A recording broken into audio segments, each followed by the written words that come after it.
But going beyond the linguistic aspect, why is Dante's comedy so famous? Dante's poem stands as one of the most significant works in world literature, and its enduring greatness and continuous resonance with readers across time and cultures can be attributed to several factors.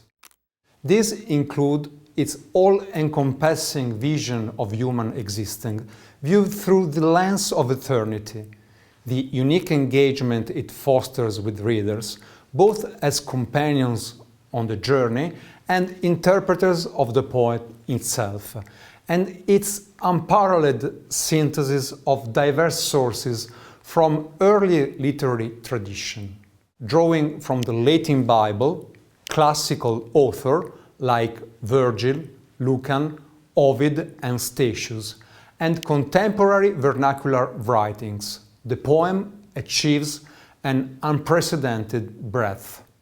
Furthermore, its remarkable versatility is evident in the varied stylistic register it employs, ranging from the language of everyday life to the sophistication of philosophical debates. The comedy, first referred to as La Divina Commedia in a Venetian printing of 1555, is structured into three cantiche, Inferno, Purgatorio and Paradiso, cantiche, a term not previously applied to the section of a poem. Each of these cantiche is further subdivided in 33 canti, or songs, a terminology not conventionally employed to delineate the section of a poem. The first canto serves as a proem, so in total the comedy consists of 100 canti. The comedy relates Dante's voyage through the 10 circles of hell, through Antipurgatory, 7 terraces where souls purge themselves on their way to heaven, and then into the earthly paradise, the first home of the human race, through the 9 heavenly spheres, and finally, beyond the physical space of God's creation, into the Empyrean, the only place rightly considered paradise, where all saved souls dwell into the presence of God beyond space and time, as though already resided in eternity. The vastness and diversity of the setting Dante created compels a language able to capture such richness. So what language could do that? Could describe such a variety of settings?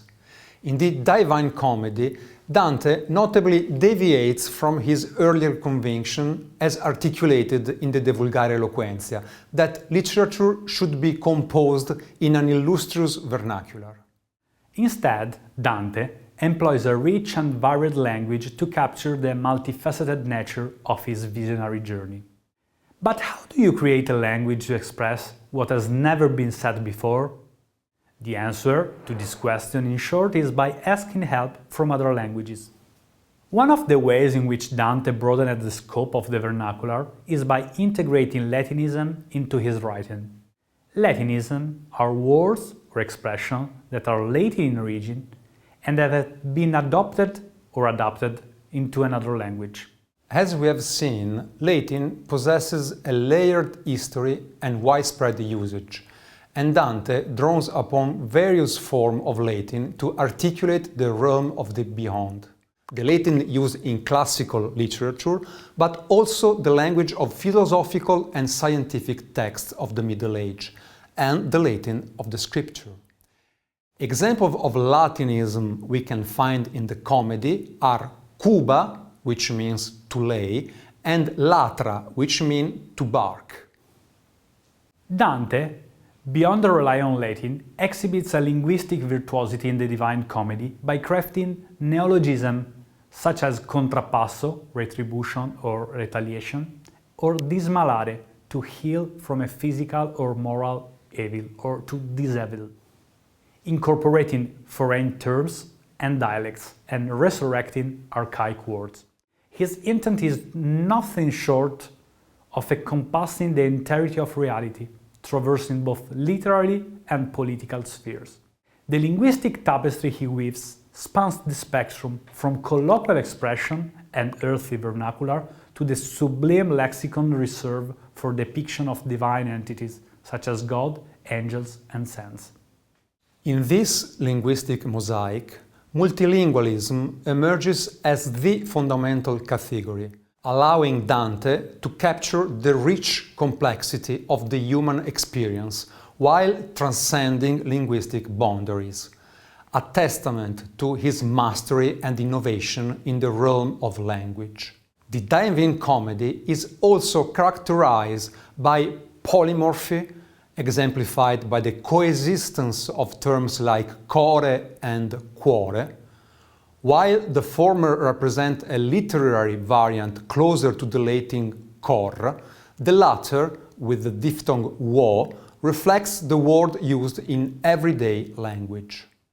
This linguistic duality, introduced by Dante, had a lasting influence on Italian literature as subsequent authors embraced polymorphy, perpetuating this nuanced and varied approach to language in literary expression. In exploring the matter of polymorphy in relation to the comedy, it is important to consider that we lack an original manuscript and written by Dante himself. We must consider that variation in the text may not solely stem from Dante's initial composition, but also from the intervention of subsequent copists. Multilingualism is a pivotal category for comprehending Dante's linguistic landscape, to the extent that the Divine Comedy includes entire passages composed in Latin and Provençal. However, despite this diverse linguistic tapestry, the foundation of the Commedia's language remains firmly rooted in Florentine language. This linguistic choice carries profound implication for the history of the Italian language. Dante's reliance on Florentine, the language spoken of his native city, contributed significantly to the standardization and elevation of Tuscan, ultimately shaping it into the literary and cultural foundation for what would evolve into the Italian language.